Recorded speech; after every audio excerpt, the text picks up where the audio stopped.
మనకి most wanted criminal ఒకడు మనకు దొరికాడు. వాని పేరు నగిరిగిరి గంగరాజు, మామిళ్ళకుంటపల్లి ఓడిచెరువు మండలము. ఇతని మీద ఆల్రెడీ మన జిల్లాకు సంబంధించి 15 కేసుల వరకు పెండింగ్లో ఉన్నాయి.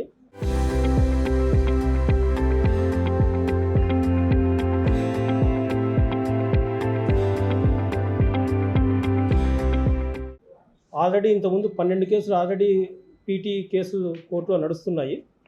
ఈ 15 కేసులు కూడా నల్లమడలో 3 కేసులు, ఓడి చెరువులో 4 కేసులు, రామగిరి 1, ఆమడగురు 1, కదిరి రూరల్ 2, గాండ్లపేంట 1, బుక్కపట్నం 1, పుట్టపర్తి రూరల్ 1, తలుపుల 1. ఇన్ని 15 కేసులు పెండింగ్ ఉన్నాయి. ఇతని కోసము ఓడి చెరువు పోలీసులు ఒక 3 నెలల నుంచి ఇతని కోసం గాలిస్తున్నారు. ఆల్రెడీ ఇదే కేసుల్లో ఇంతకుముందు 5 మంది ముద్దాయిలను అరెస్ట్ చేసి రిమాండ్ చేయడం జరిగింది. వాళ్ళందరూ కూడా, అందులో 4 జైల్లో ఉన్నారు ఇప్పటికి కూడా. ఒక గణేష్ అనేవాడు మాత్రమే ప్రజెంట్ బెయిల్ మీద బయట ఉన్నాడు. వీళ్ళతో పాటు చేసిన ఈ గంగరాజు కూడా ఈ 3 నెలల నుంచి కాలం నుంచి బయట తప్పించుకొని తిరుగుతూ ఉన్నాడు. మా ఎస్ఐ వాళ్ళ సిబ్బందికి వచ్చిన ఇన్ఫర్మేషన్ మేరకు ఈరోజు సాయంత్రం 4:30 గంటలకి ఈ డబుల్వారిపల్లి రోడ్లో నరసింహారెడ్డి పొలం వద్ద ఇతను ఉన్నాడన్న ఇన్ఫర్మేషన్ మేరకు మా ఎస్ఐ వాళ్ళ సిబ్బంది వెళ్ళి అతన్ని పట్టుకొని అరెస్ట్ చేయడం జరిగింది. అతని వద్ద నుండి సుమారు 50 కేజీల కాపర్ వైర్ని కూడా రికవరీ చేయడం జరిగింది. అది కూడా కోర్టులో ప్రొడ్యూస్ చేస్తాము. అది కూడా ఏ స్టేషన్ సంబంధించింది ఆ స్టేషన్ ప్రకారంగా రికవరీ చేయడం జరిగింది. ఆ తర్వాత ఇతన్ని ఇంతకుముందు కూడా పాత కేసుల్లో ఇతను యాక్చువల్గా టెంపుల్స్ అఫెన్స్ చేసేవాడు. ఈ టెంపుల్ అఫెన్స్లో కూడా అతను ముద్దాయి. అతను ఆల్రెడీ పీటీలో ఉన్నాయి. టెంపుల్ అఫెన్స్తో పాటు ఈ మధ్యకాలంలో ట్రాన్స్ఫార్మర్ అఫెన్స్ కూడా చేస్తున్నాడు. ఈ పొలాల్లో ట్రాన్స్ఫార్మర్ చూసుకోవడము, వెళ్ళి ఇతనితో పాటు 5 మంది కూడా కలిసి వెళ్ళి ట్రాన్స్ఫార్మర్ని కిందికి దోయడం, దానివల్ల కాపర్ వైర్ని తీసుకోవడము, అది అమ్మడం చేస్తున్నారు. ఆ విధంగా ఈ కేసులు కూడా 10 వరకు పెండింగ్ ఉన్నాయి. ఇప్పుడు ఇతను అరెస్ట్ చేసి ఈ 15 కేసులు కూడా ఇతని మీద పీటీ వారెంట్ వేసి కోర్టులో ప్రొడ్యూస్ చేస్తాము. ముఖ్యంగా చెప్పదలుచుకుంది ఏమంటే, ఇటీవల కాలంలో మా ఎస్పీ గారి ఆదేశానుసారము ఈ ప్రాపర్టీ అఫెన్సెస్ మీద ఎక్కువ దృష్టి పెట్టడం జరిగింది. ఈ ప్రాపర్టీ కేసుల్లో ఉన్న పాత ముద్దాయిలందరినీ కూడా ప్రతి సండే స్టేషన్కి పిలిపించి వాళ్ళ యాంటిసిడెంట్స్ వెరిఫై చేయడం జరుగుతుంది. ఆల్రెడీ స్టార్ట్ చేసినాము. ఇది సెకండ్ వీక్ కూడా, ఆల్రెడీ ఫస్ట్ వీక్ అయిపోయింది, ఇది సెకండ్ వీక్ కూడా స్టార్ట్ చేస్తాము. ఎవ్రీ సండే మా స్టేషన్ లిమిట్స్లో ఉన్న ప్రాపర్టీ అఫెండర్స్ ఎవరైతే ఉన్నారో వాళ్ళందరినీ పిలిచడము, వాళ్ళని వెరిఫై చేయడము, వాళ్ళని కౌన్సిలింగ్ చేయడము, వాళ్ళ యాంటిసిడెంట్స్ అంటే ఇప్పుడు ప్రజెంట్ ఏం పని చేస్తున్నారు, ఎక్కడ చేస్తున్నారని కూడా క్రాస్ చెక్ చేసుకుంటాము. వాళ్ళ కదలికల పైన కూడా నిఘా పెడతాము.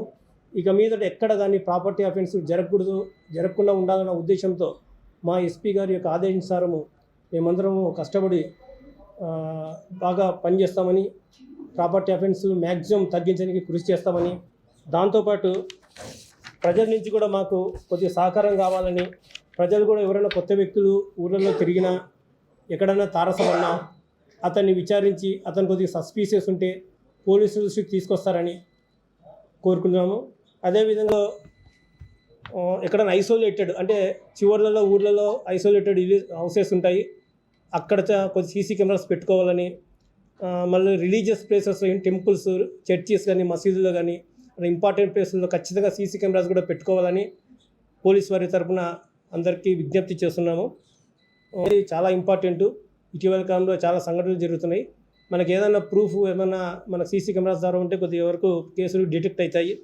కాబట్టి దయచేసి అందరూ కూడా టెంపుల్స్లో కానీ, ఐసోలేటెడ్ ఏరియాస్లో కానీ ఉన్న వాళ్ళందరూ కూడా సీసీ కెమెరాస్ పెట్టుకోవాలని కోరుతున్నాము. అదేవిధంగా ఎవరైనా సరే ఊర్లకు వెళ్ళేటప్పుడు కానీ, ఎక్కడికైనా ఒక 3 days 4 days ఎక్కడికైనా వెళ్ళాలనుకున్నప్పుడు ఆ సమాచారం కన్సర్న్ పోలీస్ స్టేషన్లో ఇస్తే ఆ ఇంటి మీద కూడా నైట్ బీట్లు అక్కడికి సర్వే అయ్యేటట్టు చూస్తాము. నైట్ బీట్ కూడా అక్కడికి పంపించి నైట్ పూట కూడా ఆ ఇండ్లను కూడా తనిఖీ చేసేటట్టు కూడా చేస్తాము. అదేవిధంగా ఇటీవల కాలంలో ఎస్పీ గారి ఆదేశానుసారము బీట్ మానిటరింగ్ కూడా ఇటీవల పెంచడం జరిగింది. బీట్ సిస్టమ్ కూడా బాగా ఇంప్రూవ్ చేయడం జరిగింది.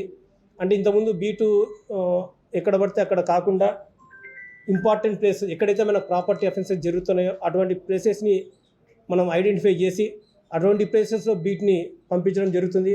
అదేవిధంగా ప్రాపర్టీ అఫెండర్స్ ఎక్కడైతే ఉన్నారో అక్కడ కూడా నైట్ బీటు వెళ్ళి అక్కడ వాళ్ళు ఉన్నారో లేదని కూడా తనిఖీ చేయడం జరుగుతుంది. ఈ విధంగా బీట్ మానిటరింగ్ కూడా ఈ మధ్యకాలంలో కొద్దిగా మార్చడం జరిగింది.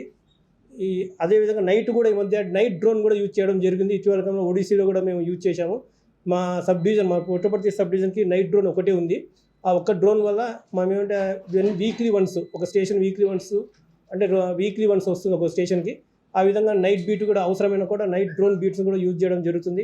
కొంతవరకు కదలికలు నైట్ 12 తర్వాత ఎవరైనా తిరుగుతున్నారా, వాళ్ళ మూవ్మెంట్ ఏముందని తెలుసుకొని మనకు వాళ్ళని పిలిపించి స్టేషన్లో విచారించడము, అవసరమైతే వాళ్ళని 109 కింద బైండ్ అవుట్ చేయించడము, అదేవిధంగా వాళ్ళ ఫామ్ ప్రింట్స్ తీసుకోవడము, ఫింగర్ ప్రింట్స్ తీసుకోవడము. ఆ విధంగా చేయడం వల్ల వాళ్ళు ఒకవేళ ప్రీవియస్ ఏమన్నా అఫెన్స్లో ఇన్వాల్వ్ అయితే మనకు ట్రేస్ అవుతుంది. ఆ విధంగా ట్రేస్ కావడం వల్ల కూడా మనకు కొంతమంది ముద్దాయిలు దొరికే అవకాశం ఉంటుంది, దొంగలు దొరికే అవకాశం ఉంటుంది. కాబట్టి ఈ విధంగా మనము జిల్లాలో ఈ మధ్యకాలంలో చాలా మార్పులు, ఈ ప్రాపర్టీ కేసెస్ మీద, అఫెన్సెస్ మీద చాలా మార్పులు తీసుకురావడం జరిగింది. Local to global news at your finger tips. మీ చేతిలో ఒక ఆయుధం. Download Raw TV app. Media legend Ravi Prakash is back.